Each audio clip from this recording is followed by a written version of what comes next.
Weekend enjoy చేద్దామని చెప్పి ఫ్రెండ్స్తో కలిసి అల్మాంజర్ బీచ్కి అయితే బయలుదేరాము.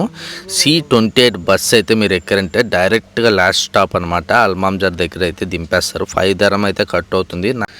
ఎంట్రన్స్కి అయితే వచ్చేసాము. ఆ పక్కన అయితే టికెట్ కౌంటర్ ఉంది, చూశారు కదా.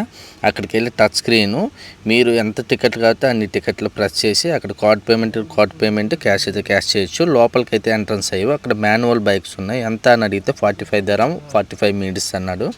సరే అని చెప్పేసి ఇంక లోపలికి బయలుదేరాం. మనం ఆగాం కదా, బీచ్ని చూస్తుంటే ముందు బీచ్ దగ్గరికి వెళ్ళి ఒక వీడియో కొట్టేసాం. మళ్ళీ పైకి వచ్చి పార్కులో చూశారు కదా, ఇవన్నీ కుకింగ్ చేసుకోవడానికి ఎవరు ముందు వెళ్తే వాళ్ళదే అనమాట ప్లేసు. ప్రజెంట్ అయితే సీజన్ కాదు. సీజన్ టైంలో అయితే ఎర్లీ మార్నింగ్ వెళ్ళి మన సామాన్లు అక్కడ పెట్టేసుకున్నామంటే ఆ ప్లేస్ మనదే. ఈవినింగ్ వరకు మనం అక్కడ కుక్ చేసుకుని అన్నీ వండుకొని తినేసి మళ్ళీ క్లియర్ చేసి నీట్గా వచ్చేయటమే. ఇంకా ఒకటి శ్రీలంక వాడు ఇంకా రాలేదు, వాడి గురించి అయితే వెయిట్ చేస్తున్నాం. ఈ లోపల మా కేరళ వాడికి 2-3 ఫోటోలు అయితే తీశాను. అక్కడ కిడ్స్ ప్లే స్టేషన్ ఉంది, అది కూడా వదలలేదు. అక్కడ కూడా వీడియోలు ఫోటోలు దిగేసాం. మా కేరళ వాడు అయితే బీచ్లో స్విమ్ చేద్దాం ఈరోజు, స్విమ్మింగ్ పూల్కి వద్దు లోపలికి అన్నాడు.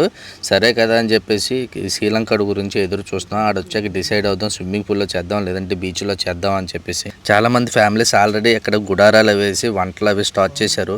అక్కడైతే ఒక వుడెన్ హౌస్ ఉంది, ఆ పైకి ఎక్కాను. పైకెక్కి వ్యూ చూస్తే సూపర్గా ఉంది. అక్కడి నుంచి చుట్టుపక్కల వ్యూ అంతా చాలా నీట్గా కనబడుతుంది. ఆఖరికి సముద్రంలో అయితే దిగిపోయాము. నేను శ్రీలంక కూడా అయితే పోటీ పెట్టుకుని స్విమ్ చేసాం అనమాట. నేనే ఫస్ట్ వచ్చాను.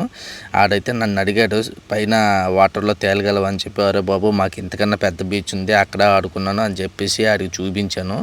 1 అవర్ ఫుల్గా స్విమ్ అయితే చేసాము. ఒడ్డును కూర్చొని కాసేపు ఇసుకలో కూడా ఫుల్గా అయితే ఆడేసుకున్నాము. పక్కన పెద్ద పెద్ద స్టోన్స్ ఉన్నాయి. సరే కదా అని చెప్పేసి స్టోన్స్ పైకి అయితే ఎక్కేసాము. ఒక పక్క భయం వేస్తుంది స్లిప్ అవుతుందని చెప్పి. ఆ స్టోన్స్ చాలా చాలా పెద్ద ఉన్నాయి. ఆ మధ్యలో పడ్డామంటే మరి అంతే సంగతులు. ఆ పక్కన అంతా సముద్రం అనమాట.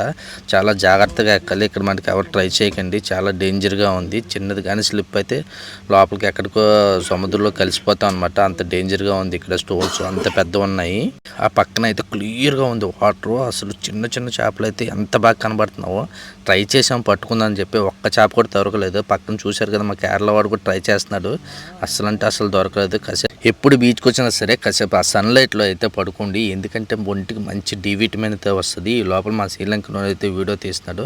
సరే అంతా అయిపోయాక కిందన షవర్లు అయితే పెట్టారు. అక్కడికి వెళ్ళి ఫుల్గా షవర్ చేసి పక్కన వాష్రూమ్స్ ఉన్నాయన్నమాట. అక్కడికి వెళ్ళి డ్రెస్ చేంజ్ చేసుకుని ముగ్గురం అయితే బయలుదేరిపోయాము. ఆ పక్కన చిన్న చిన్న రెస్టారెంట్లు ఉన్నాయి, కానీ చాలా ఎక్స్పెన్సివ్ అనమాట. అక్కడ మనం కొనలేము. సరే అని చెప్పేసి ముగ్గురం నడుచుకొని అలా బయటకైతే బయలుదేరిపోయాము. చూసారు కదా పచ్చని చెట్లు, ఇక్కడ పెద్ద గ్రౌండ్ ఉంది. ఏంటా అని చెప్పేసి ఆ సెంటర్కి వెళ్ళి గట్టిగా ఆడిస్తే రీసౌండ్ వస్తుందన్నమాట. మన హైదరాబాద్లో ఉంటుంది ఇలాంటిది. హ్యాపీగా ఎంజాయ్ చేసుకుని తిరిగి అయితే బస్సులో ఇంటికి బయలుదేరిపోయాం.